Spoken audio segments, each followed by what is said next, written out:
The Templars of the Assassin's Creed series are generally pretty smart. Most of them at least. Most of them. There are others, however, that you wonder how they came into control of such a massive order that dates back centuries. Some wanted world domination, others wanted control, and some just needed the world to be as it is. Keep in mind, like always, we'll be discussing the main Templar antagonists and protagonists, but there's definitely quite a few dumb henchmen throughout the games in the Templar order as well.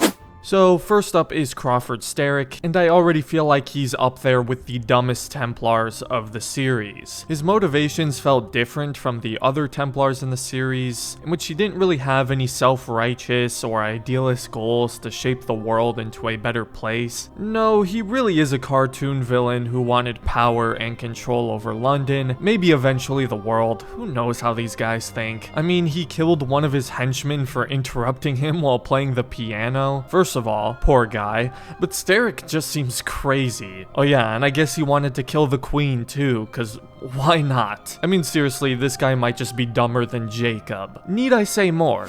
Germain from Unity is certainly smarter than Starrick, but it's not like he's Einstein either. Unlike Starrick though, Germain at least had a somewhat understandable goal, and in his own way did care about changing the world and reforming the Templars. He's not the smartest Templar, but he's not the dumbest either. I'm also positive that Shay Cormac is not the dumbest. In fact, he showed time and time again in Rogue that he was far smarter than most of the assassin characters, especially you, Achilles. And obviously, even the assassins come to realize Shay was right in the end. Maybe if you just listened to him in the first place, Achilles, we'd be talking about Shay in the assassin categories. But yeah, Shay is definitely not the dumbest. I mean, does a dumb person make his own luck? There's also no chance that Haytham is the dumbest. Haytham is undoubtedly one of the smartest Templars in the series, not only for his general knowledge and battle IQ, but for the way he views the world and the Assassin-Templar conflict as well.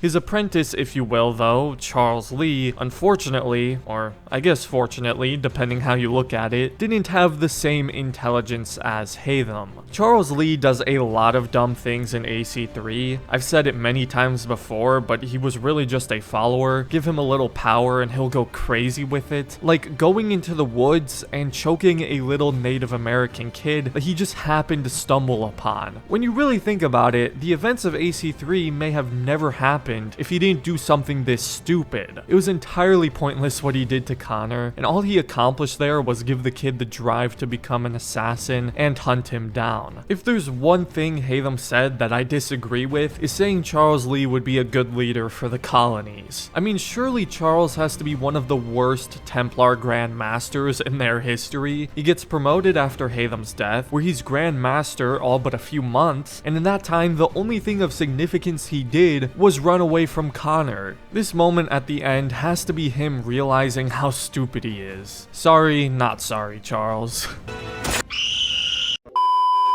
Governor Torres from Black Flag is an interesting one. He comes off as a pretty wise and intellectual old man, but you could argue him not realizing Edward wasn't who he said he was, and just allowing him into the Templar Order wasn't the smartest idea. But keep in mind, he didn't know what Duncan Walpole would look like, aside from a vague description, and Edward had the assassin robes and materials required. In fact, Torres actually seemed quite ahead of his time, and what I got from Black Flag is that he wasn't a bad man. He had good intentions. He was smart and methodical with his plan. He almost reminds me of a knockoff Rodrigo Borgia. Like, he's not a Rodrigo level mastermind, but he had his moments. I feel like I don't usually have much to say about Prince Ahmet in these videos. He had very limited screen time in Revelations, and he doesn't get tons of depth or characterization, which is fine. It worked for Revelations, which was mostly about Ezio anyway, so the game didn't necessarily need a Rodrigo or Cesare level threat, but it makes Ahmet hard to evaluate. In the few scenes he was in, he didn't act very smart. Kidnapping Sophia, killing Yusuf, pissing off Ezio is just never a good idea, and compared to the other Templars in this series, his ambitions were pretty weak. I don't know if I'd say he's the dumbest just because there's not quite as much evidence in his case, but I think it's safe to say he's up there.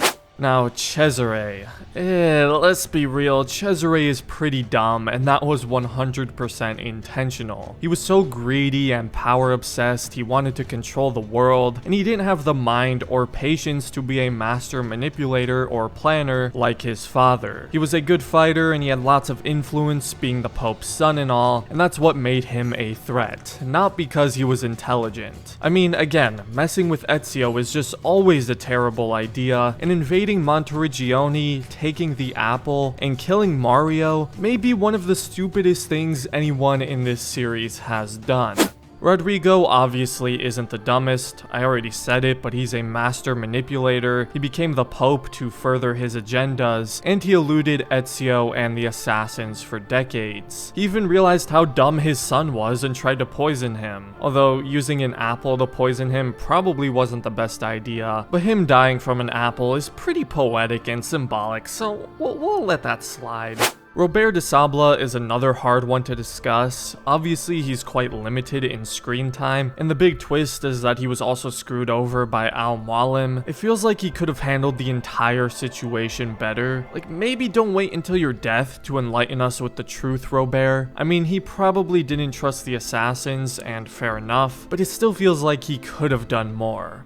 So, who is the dumbest of them all? There were quite a few good contenders. The three I have narrowed down to are Crawford Starrick, Cesare Borgia, and Charles Lee. I could honestly understand an argument for either one of these three to be the dumbest, but ultimately, I'm going to say the dumbest Templar is Crawford Starrick. I kept going back and forth between him and Lee, but at least Charles Lee knew to an extent what he was doing and why. Starrick is just, well, dumb. And fair play, that's how the character was supposed to be, just cartoonishly evil, but it makes him look significantly dumber when compared to the previous Templars in the series. As always though, this is just my opinion. Let me know who you think the dumbest Templar is and why down in the comments, and once again, feel free to leave some suggestions for the next category you'd like to see me compare the Templars or Assassins on next. If you enjoyed the video, I'd appreciate it if you left a like and considered subscribing to the channel if you're new, and other than that, thanks for watching, and have a great rest of your day, Assassins.